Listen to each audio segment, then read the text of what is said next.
Welcome back to The Explainer. You know, we live in an age of digital miracles and, well, digital nightmares. Today, we're going to walk right along that razor's edge where artificial intelligence and cybersecurity are colliding, creating these incredible new opportunities, but also some threats that are pretty hard to imagine. I mean, on one hand, you have breakthroughs that feel like they're straight out of science fiction. We're talking about artificial intelligence that can now find completely new ways to fight diseases that have had scientists stumped for decades. And then, on the flip side, that exact same technological boom is creating threats we've literally never seen before, like malicious code that once it's out there can almost never be erased.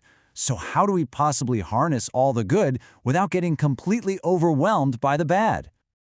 Okay, so let's start with the promise. Because what's happening in AI right now, it isn't just a small step forward, it's a full-blown revolution. So, get this. This is recent news from Google's DeepMind. They used an AI model called cell-to-sentence, which is a great name, by the way. The whole idea is that it can read the language of cells just like you and I read a sentence. And they pointed it at this massive problem in cancer treatment. Some tumors are cold, which basically means they're invisible to our own immune systems. The AI went through thousands and thousands of drugs, and it found one, silmitasertib, that essentially acts like a flare, making these hidden tumors light up so our body can see them. And here's the kicker. This was a totally new idea. The AI found a connection that no human scientist had ever reported before. And the results were just staggering.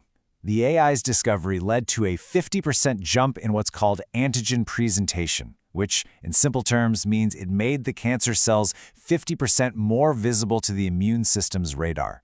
That is not a small improvement. It is a giant leap forward, discovered entirely by a machine. This right here is AI's superpower. It can see patterns in these enormous piles of data that are just invisible to the human eye.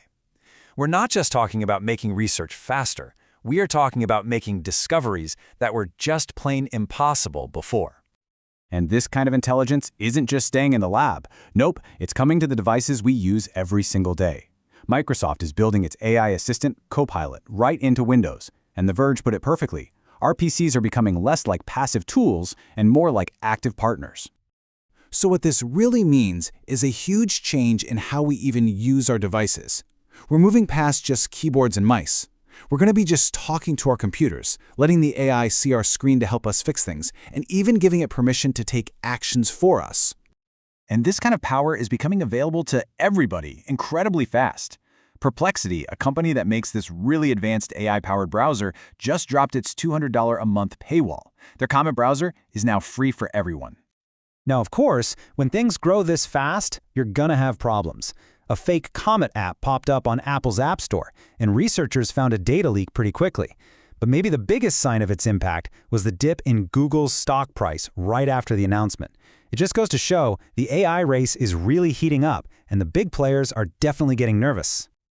Okay, so with all this new AI power comes new vulnerabilities. And that means we need new, much more powerful defenses. One of the biggest threats on the horizon is quantum computing, which could, one day, break all of our current encryption.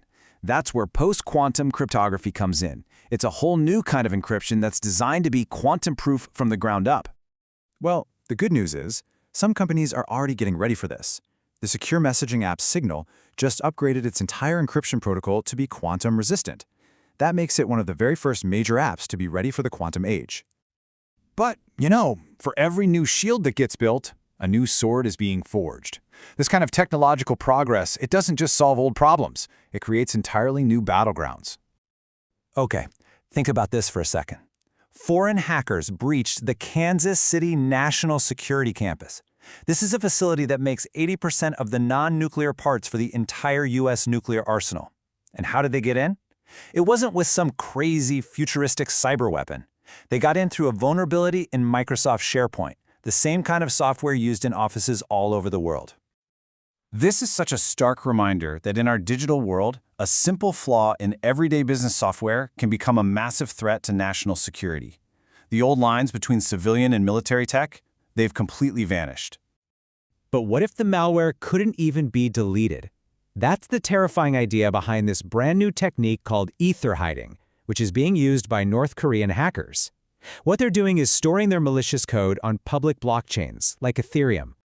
This is a total game changer. The very thing that makes blockchain so powerful, the fact that it's permanent and unchangeable, is now being turned into a weapon.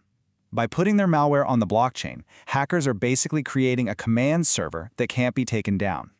It's permanent, it's decentralized, and it is an absolute nightmare for cybersecurity professionals. But, not all threats are this sophisticated. Sometimes the biggest vulnerabilities are the simplest ones. Researchers just proved this by intercepting sensitive satellite data. I'm talking everything from military communications to private phone calls using just $750 worth of regular, off-the-shelf equipment. It's just a deeply unsettling reminder that our security is often way more fragile than we think. As one of the researchers who worked on the project said, the vulnerability was there simply because nobody had ever bothered to look for it.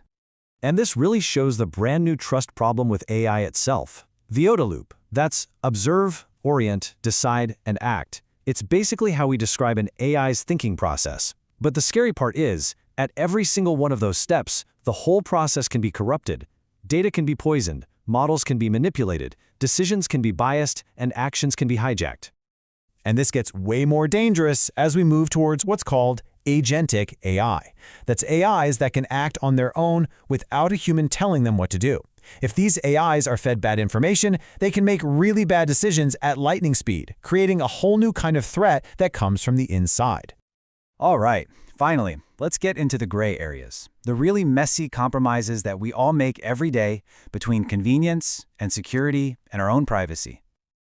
So, take this new law in Texas. It requires age verification for all App Store downloads. On one side, you have the tech industry saying it's basically censorship that creates huge privacy risks by making everyone prove their age. But on the other side, state officials argue it's a necessary step to protect kids online and finally give parents some control. And honestly, both sides have pretty valid points. And if you want a perfect, if maybe slightly unsettling example of this privacy trade-off, look no further than the Kohler Dakota. For just under $600, you can buy a smart camera for your toilet that analyzes your waste to give you health insights. Yes, you heard that right. And the company offers this, let's call it slightly awkward reassurance. They say, quote, Dakota's sensors see down into your toilet and nowhere else. It's just a perfect snapshot of our modern dilemma, right? Are we willing to trade our most intimate data for the promise of a healthier life? So, where does all this leave us? We're standing right in the middle of these incredible promises and these equally profound perils. So what's the big takeaway here? It's not about being afraid of technology, and it's not about blindly embracing it either. It's about being aware. As our tools get exponentially more powerful, we all have a responsibility to understand what they can do, where they can fail, and what the consequences could be. Which leaves us with one final and really critical question. A question that I think is going to define the next 100 years of human history.